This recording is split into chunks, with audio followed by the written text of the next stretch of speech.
So let's deepen the conversation. CBS News Homeland Security and Justice reporter Nicole Sganga is here to give us the latest from the FBI. So what is the FBI having to say about these cases and whether there are any potential connections?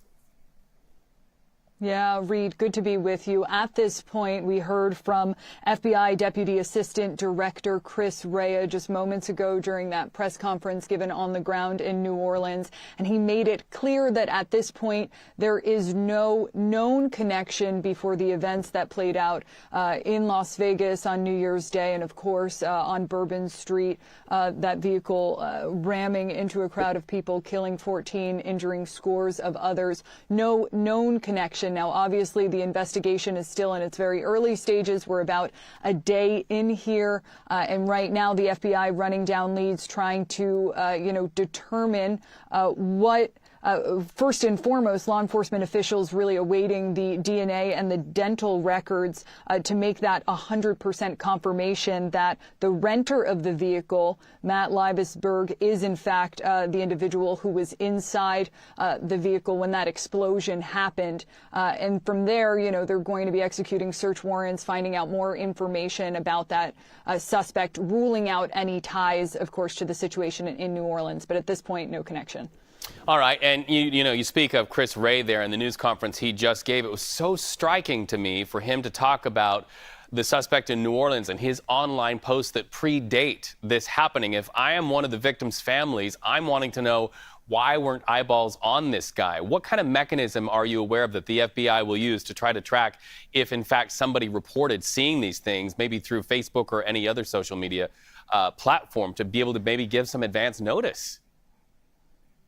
Reed, that's exactly right. And the press conference today was night and day compared to the press conference yesterday. So I want to talk a little bit about what we learned there. I mean, first and foremost, law enforcement coming out and saying this individual acted alone. Yesterday, we were hearing from the FBI, which indicated that they believed that this suspect was not the solely responsible for this act. So how do they know? Well, they say they've been doing hundreds of interviews, that they have taken 5 devices from the suspect's residence and, various locations he visited, 2 laptops, 3 cell phones. They're looking at call records. They're looking at messages.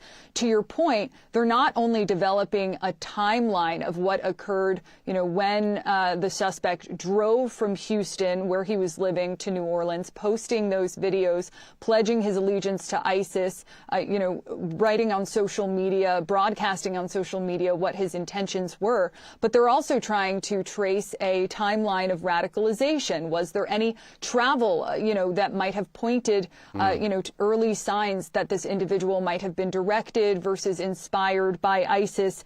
At this point in time, law enforcement saying that they are confident he was 100% inspired by ISIS, but still a lot to learn here. The other thing that stuck out to me about this press conference, we had been hearing, different reports about improvised explosive devices, IEDs, found around the crime scene.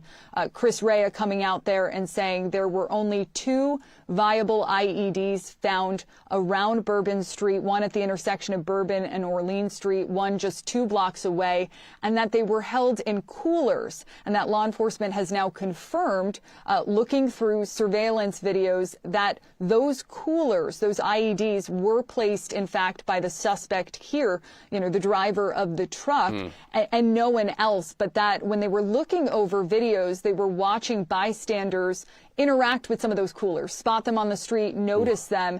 And it was at that point that there were questions about whether or not there were accomplices here. And so FBI providing a little bit of clarity on that. But to your point about red flags, the next stage of this investigation, now that we have the who, what, where, and a little bit of the why, is the why didn't law enforcement do more, and what went missing? Who knew about this man's intentions? Wow. And, it's chilling when you talk about those coolers and the videos showing citizens interacting with those coolers with IEDs on the inside. It really makes us think about today, the Sugar Bowl, and preparations to keep people safe for that. What can you tell us? Absolutely. And, everyone at that press conference assuring the public that they feel 100% confident moving forward with this game. The governor, Jeff Landry, saying that there are 1,000 officers on the ground today. He had declared an emergency, a state emergency just yesterday, calling upon, federal and state resources to come into the city. We heard from the chief of police of New Orleans saying that they are hardening all of the soft targets around the city. Looking forward to the Super Bowl. We've got a big event coming up on February 9th for New Orleans. I can assure you, based on conversations with federal law enforcement officials, they're telling me this event is going to be locked down. It's what's called a national special security event. It is the largest amount of assets that the federal government can deploy to an event like this. You will see everyone from Secret Service to Homeland Security investigations to ICE to CBP to FBI on the ground for that event. Of course, all of this not happening in a vacuum, and federal law enforcement acutely aware and concerned about copycat attacks moving forward.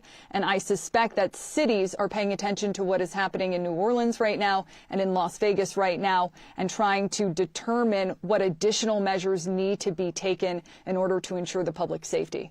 Nicole Sganga, your deep contacts have driven our coverage not only yesterday but into today. It's always an honor to talk to you. Thank you so much for all of your work.